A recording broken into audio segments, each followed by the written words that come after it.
हजरत उमर दिन को तख्त हुकूमत पे बैठते थे और उनका तख्त को सोने जबरजत का नहीं था, मस्जिद नबवी की चटाई थी और सारा दिन वहां बैठ के लोगों की बातें सुनते। और जब रात के अंधेरे गहरे होते उमर भेष बदल के मदीने की गलियों का गश्त करते। कहा तुम्हारे घर से धुआं निकल रहा है और बच्चे रो रहे हैं, उनको खाना क्यों नहीं देती? कहने लगी उमर की जान को रो रही। उमर के पांव तले से जमीन निकल गई। कहा क्या हुआ? कहा 3 दिन से हमारे यहाँ खाने के लिए कुछ नहीं है, रोजाना बच्चे रोते हैं और मैं हंडिया के अंदर पत्थर डाल करके नीचे से आग डालती रहती हूँ कि बच्चे इंतजार कर करके सो जाएंगे, कम वक्त सो भी नहीं रहे और वो पत्थर पकेंगे भी क्या, और मैं उमर की जान को रो रही हूँ। हजरत उमर का कलेजा दहलने लगा। फौरन पलटे वापस बैतुल माल में आए, घी का एक कनस्तर लिया, आटे की बोरी ली, मिर्च मसाला जात बहुत कुछ उठाया, अपने कंधे पे रखा, बोरी अपनी कमर पे ला दी। उमर बैतुल माल से निकले तो आपके खादम असलम ने देख लिया, आगे बढ़ा, कहा मेरे आका मैं उठाता हूँ। उमर की आंखों में आंसू है। कहा असलम कयामत के दिन मेरा बोझ उठा लोगे? कहा कयामत के दिन तो अपना अपना बोझ उठाना पड़ेगा। कहा उमर को आज अपना ही उठाने दो।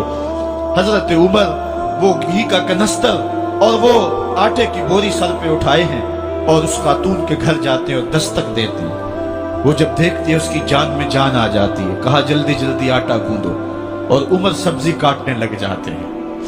हजरत उमर रज़ी अल्लाह ताला अन्हो सब्जी तैयार कर देते, उधर आटा गुंद जाता है और फिर ऊपर चूल्हा रखा जाता है, चूल्हे के अंदर आग रखी जाती है, वो खाना पकाने लगती है, आग बुझती है।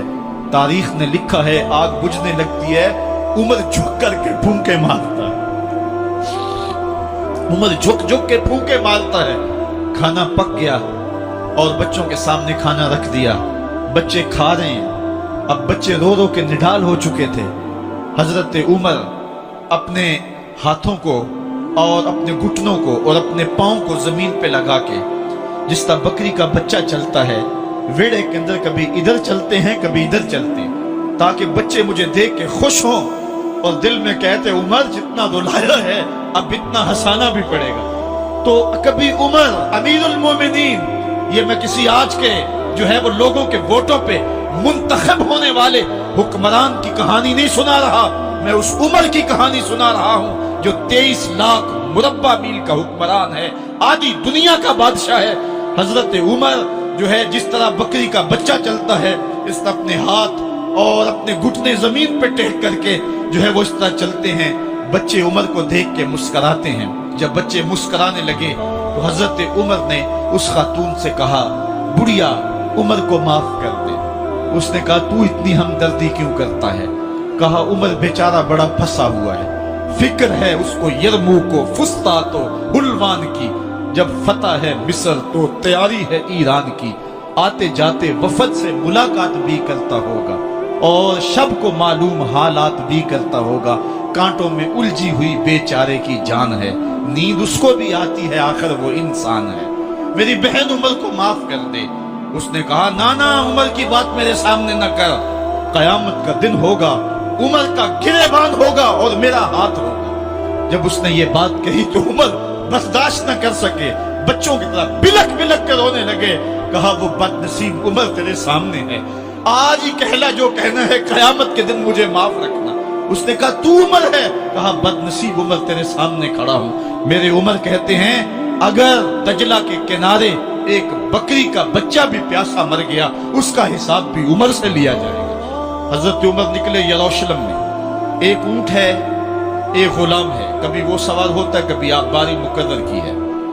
जब करीब पहुंचे यरूशलेम के तो उमर की बारी नकेल पकड़ने की और गुलाम की बारी ऊपर सवार होने की आ गई। गुलाम ने कहा आका मैं मर्जी से अपनी बारी छोड़ता हूं, आप आ जाएं, दुश्मनों के मफतूहा इलाके में आ रहे हैं, ताजा ताजा इलाका फतह हुआ है, इस्लाम की शान और शौकत जाहिर हो।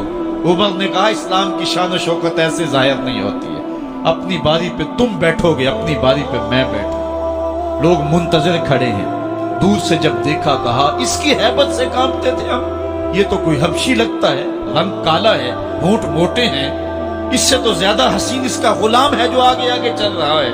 حضرت ابو عبیدہ نے کہا دھوکہ کھا رہے ہو، ہمارا آقا وہ نہیں ہے جو اونٹنی کے اوپر سوار ہے، ہمارا آقا وہ ہے جو لگام تھامے آگے آگے چل رہا ہے۔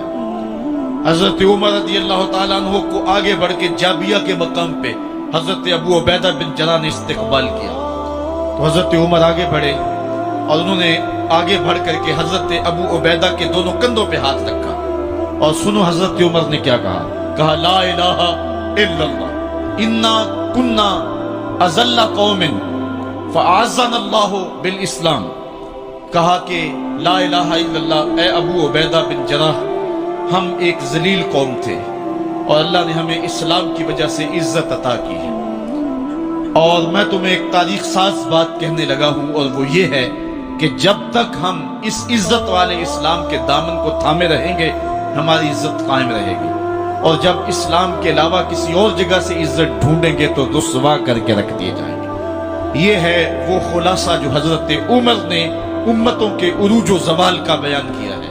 اس امت کو جو خیرات ملی ہے تخت و تاج کی، وہ پینٹاگون سے نہیں ملی، وہ واشنگٹن سے نہیں ملی، وہ وائٹ ہاؤس سے نہیں ملی، وہ محمد عربی کے جوڑوں کا صدقہ ملی ہے۔ اس لیے جب ہم نے اسلام سے انحراف کیا، پاکستان حاصل کیا گیا تھا، پاکستان کا مطلب کیا؟ لا الہ الا اللہ، ہم نے اس نعرے کو چھوڑ دیا ہوا ہے، ہم نے انحراف کر دیا ہے۔ آج ہماری نظریں مغرب کی طرف لگی ہے کہ تخت و تاج اس سے نصیب ہوتے ہیں، اور دنیا کے اوپر ہم رسوا ہو کے رہ گئے۔